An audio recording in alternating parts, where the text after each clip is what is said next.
We live in a world obsessed with hacks, calendar apps, to-do lists, productivity tools, color-coded planners. We're taught to believe that managing time is about doing more faster and with fewer distractions. But ask yourself this: what's the point of being more efficient if you're not doing what really matters to you? The truth is, most people don't have a time management problem, they have a clarity problem.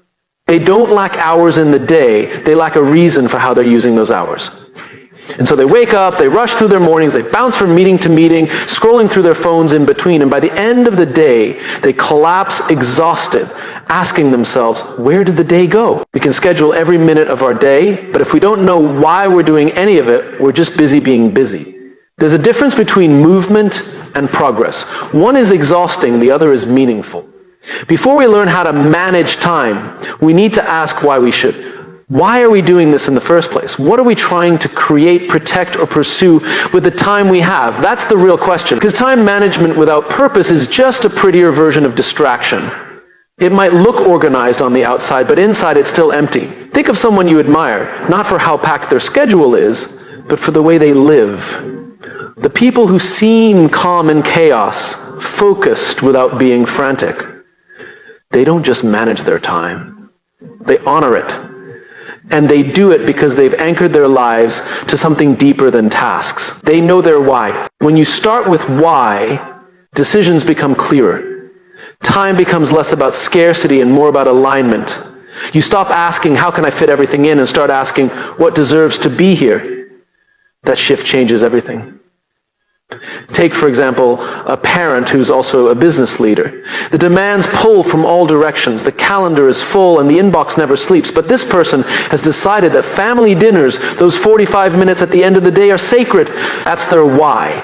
And so when a meeting threatens to spill over, or when a client asks for a late call, the answer is simple, not easy, but simple. It's no, because they know why they're managing their time the way they are. Contrast that with someone who hasn't thought about their why. They say yes to every request, every meeting, every favor. They run from task to task, never stopping to ask, does this even matter? They burn out not because they don't have time, but because they've given it away to everything and everyone without intention. Starting with why isn't about being rigid. It's not about sticking to some moral code of productivity. It's about freedom. When you're clear on what matters most, you gain the freedom to let go of what doesn't. That's when time starts to feel like an ally instead of an enemy. It works with you, not against you. Too many people chase balance as if it's a math problem. An equal distribution of time across work, family, health, hobbies. But balance isn't symmetry, it's alignment. It's knowing what season you're in and living it fully. Some seasons demand more from your career, others from your relationships, and others still from your inner life. The key isn't to divide time equally, it's to invest time intentionally. Intentional living starts with intentional time. And intentional time starts with why. When leaders or teams come together without clarity, time gets wasted on meetings that go nowhere, strategies that never align, and long hours that lead to burnout. But when you build a culture around purpose, people become more mindful of how they show up. Meetings are shorter, conversations are sharper, and energy is focused. And this isn't just about work, this is personal, because each of us is given the same 24 hours every day. What you do with them says something about what you value, whether you realize it or not. The question is, are you choosing your values consciously or letting the world choose them for you? One of the most powerful things you can do is take 15 minutes, not to plan, not to list tasks, but to reflect. Ask yourself, why do I want to manage my time better? Is it to be more present with your kids? To write that book you've been putting off? To take care of your health? To build something that matters? That answer becomes your compass. And once you have a compass, every choice gets easier. You don't need to schedule every second, you just need to know what direction you're moving in. Because here's the uncomfortable truth. You can be efficient at the wrong things. You can be so good at getting things done that you wake up one day and realize you climbed the wrong mountain.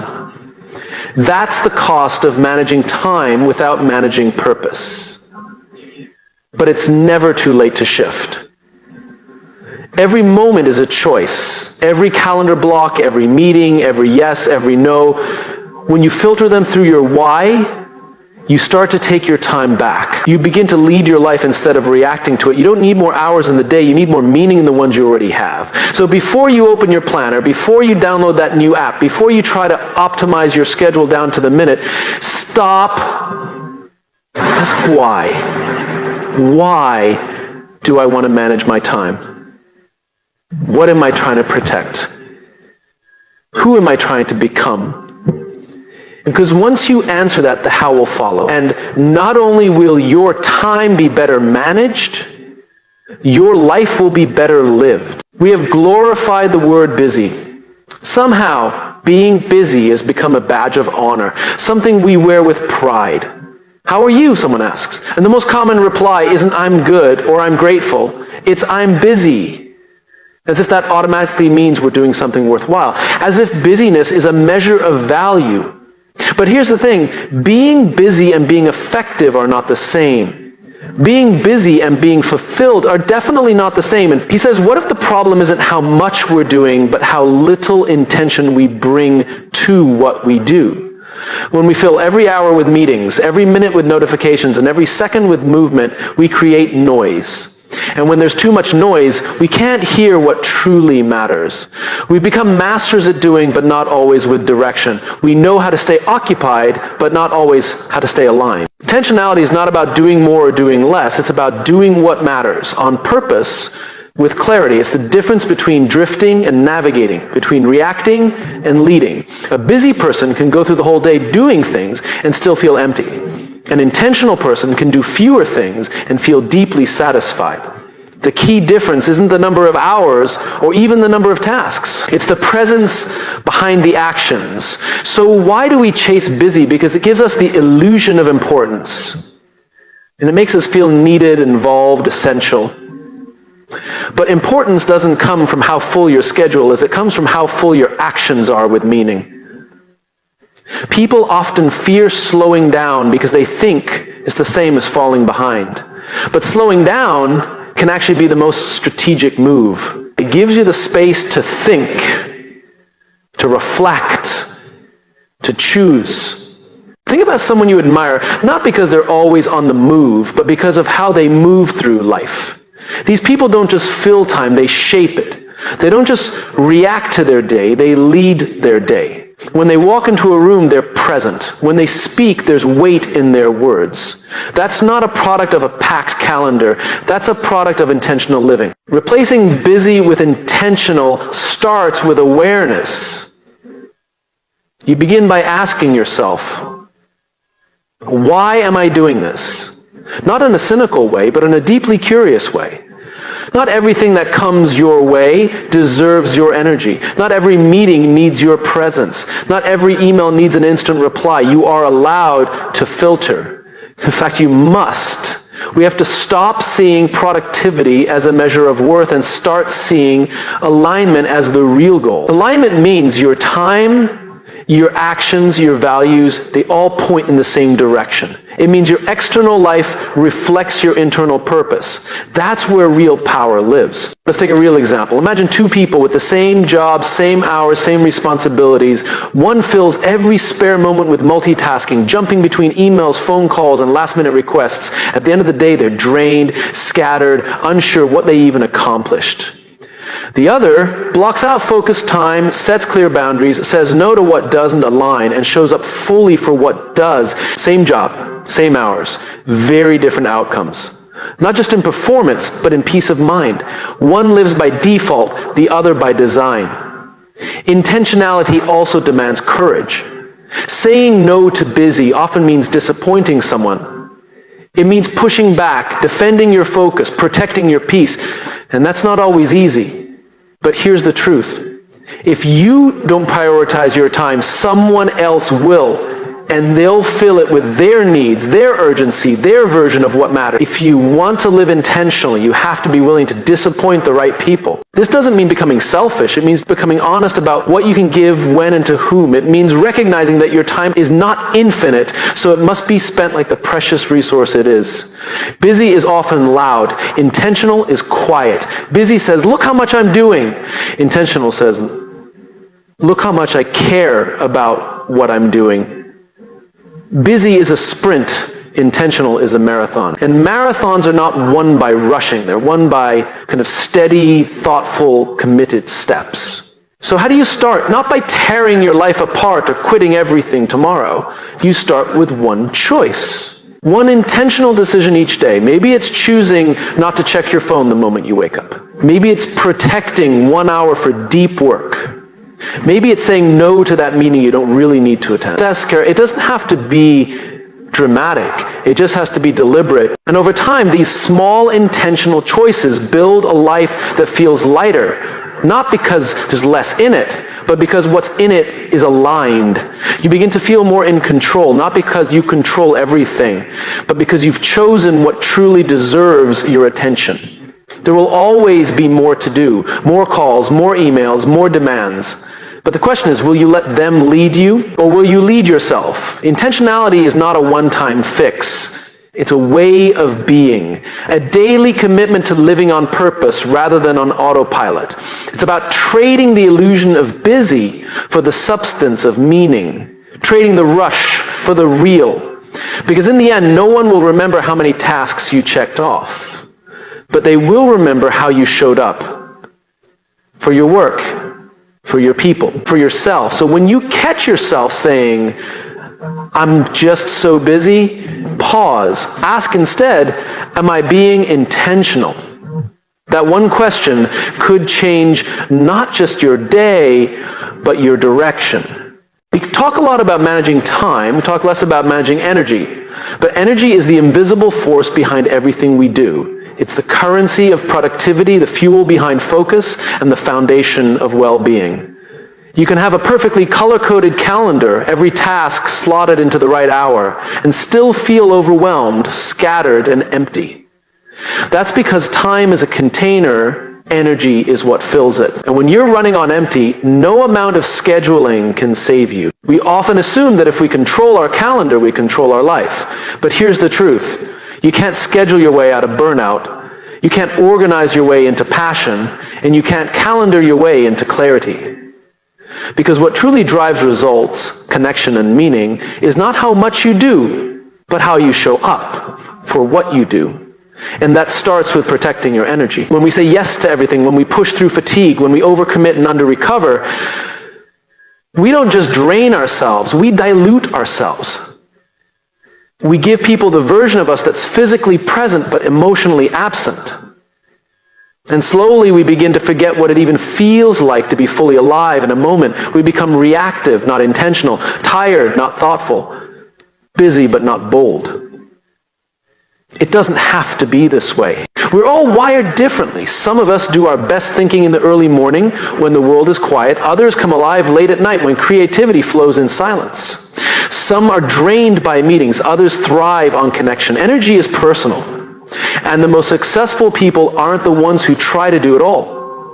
They're the ones who've learned how and when to give their best energy to what matters most. So why do so many of us ignore our energy? Because we've been taught to value output over alignment. We've been told that productivity is about how much we do, not how deeply we engage.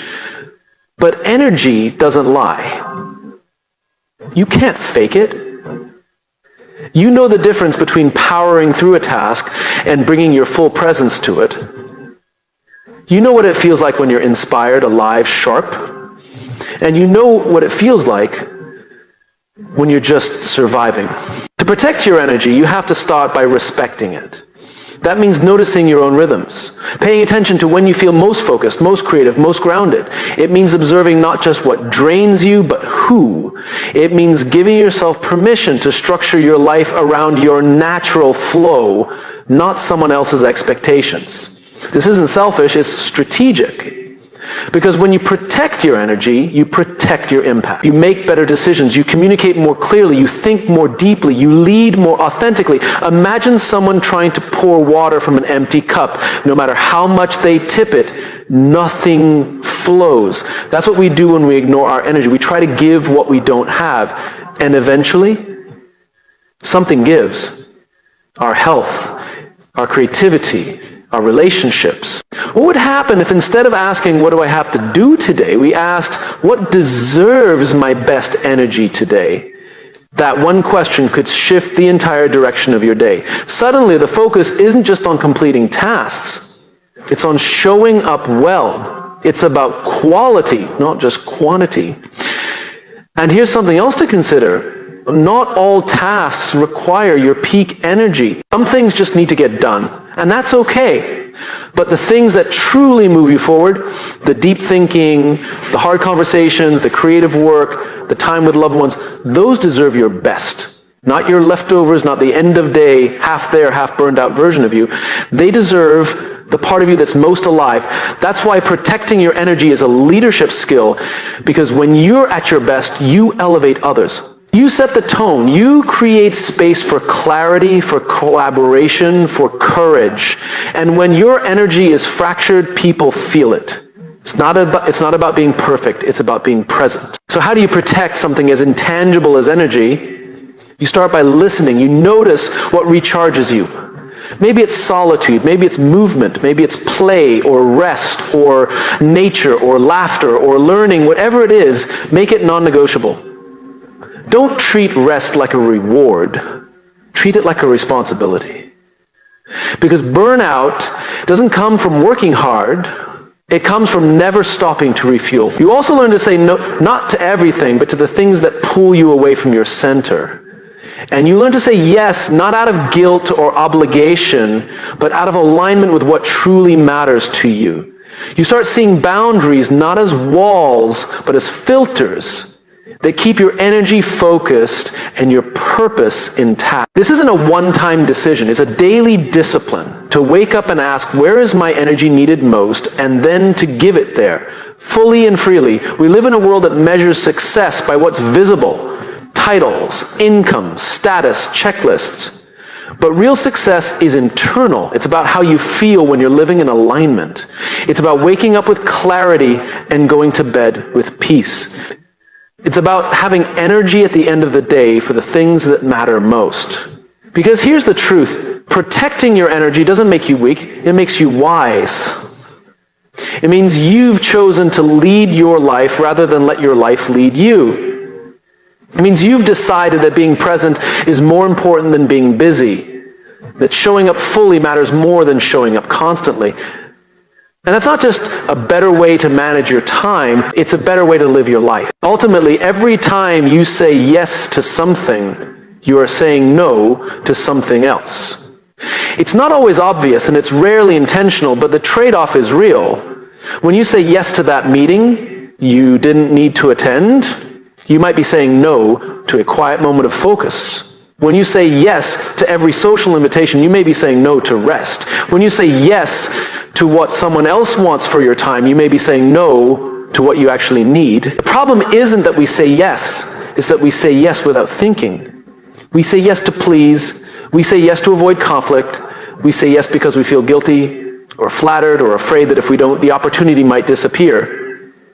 But in our rush to accommodate, we forget the most important thing. Every yes carries a cost. And if we're not careful, we end up spending our lives on things we never really chose. There's this quiet pressure in the world to be agreeable, to be helpful, to be generous with our time. And in many ways, those are beautiful things.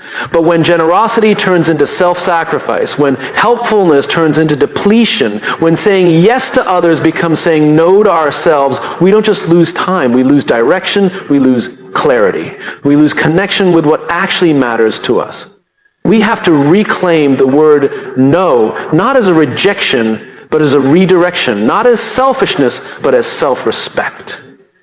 Because when we say no to the wrong things, we create the space to say yes to the right ones. Saying no isn't about closing doors. It's about choosing which ones are worth walking through. Think of someone you know who seems deeply rooted. Someone who seems calm, centered, clear, the kind of person who doesn't get swept up in the chaos. If you look closely, you'll notice something. They've learned how to say no. Not harshly, not carelessly, but with intention. They know what matters to them. And because of that, they don't say yes to everything, they say yes to what aligns.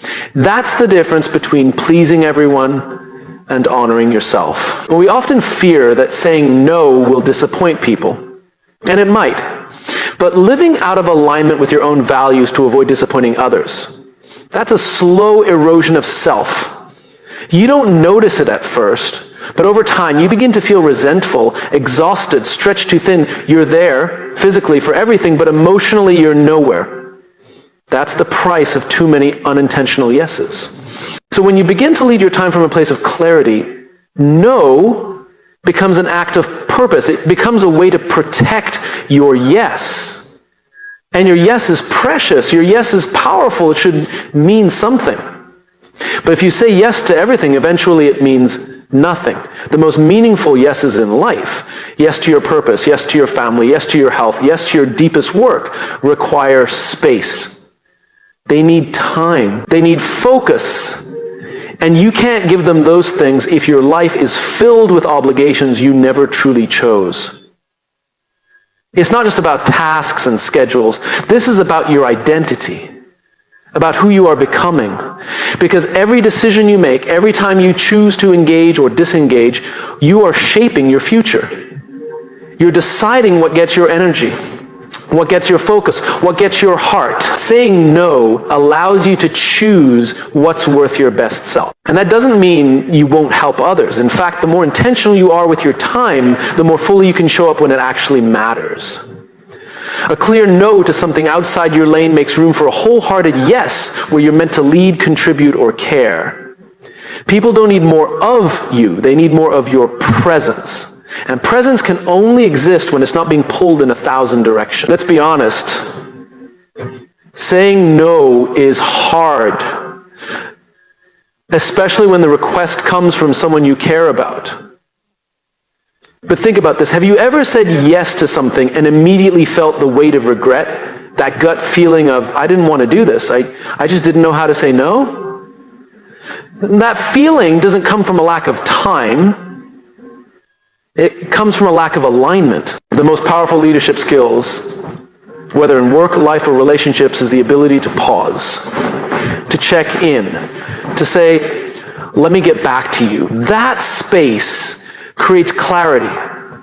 It gives you room to ask, is this a yes from the heart or a yes from habit? We live in a culture of immediacy. Everything is urgent. Everything feels like it needs the answer right now. But not everything deserves your instant yes. And more often than not, the best answers come from reflection, not reaction.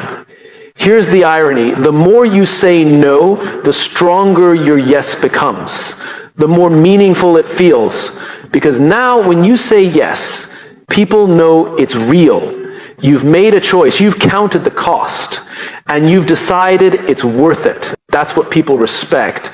Not your availability, but your intentionality. There's a quiet confidence in someone who knows what they're about, who protects their yes like it matters. Because it does. Time is the most limited thing you have. Once it's gone, it's gone. So don't waste it on things that don't move you, grow you, or reflect you. It's not about having a perfect schedule or being ruthless with your time. It's about living from a place of purpose, about building a life that's full, not just busy, meaningful, not just impressive, real, not just reactive.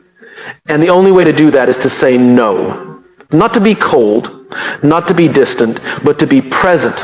When you know what you're saying no to, you begin to understand what you're really saying yes to. And in that choice lies your power. Most people don't design their day, they survive it. They roll out of bed already behind. They check their phone, and just like that, their day is no longer their own. They're reacting to texts, emails, the news, and notifications. They haven't even taken a breath for themselves, but already they're running. And this becomes the pattern. Days blur together. Not because they're full of purpose, but because they're full of noise. When we don't design our day, someone else designs it for us. And here's the scary part. They don't always have your best interests in mind. The urgent replaces the important. The immediate overshadows the meaningful. And over time, we become excellent at being busy and poor at being intentional. But what if the solution isn't to do more, but to focus better? What if it's not about squeezing in another task, but about anchoring your day in what truly matters? Design your day isn't about rigid routines or becoming a productivity machine. It's about clarity. It's about starting from a place of intention, of purpose. It's about asking yourself, what do I want to give my energy to today? Not what do I have to do, but what do I choose to do? Because that choice, that ownership is where all the power lives. The people who seem most calm, most in control, aren't the ones who get the most done. They're the ones who know what not to do. They're not swept up in every passing fire drill. They've decided what matters, and they've built their time around it. That's the difference. They're not reacting to the day, they're leading it. Designing your day starts with something deceptively simple: knowing what matters most. It's easy to say, harder to live. But when you strip away the noise, the distractions, the false urgency,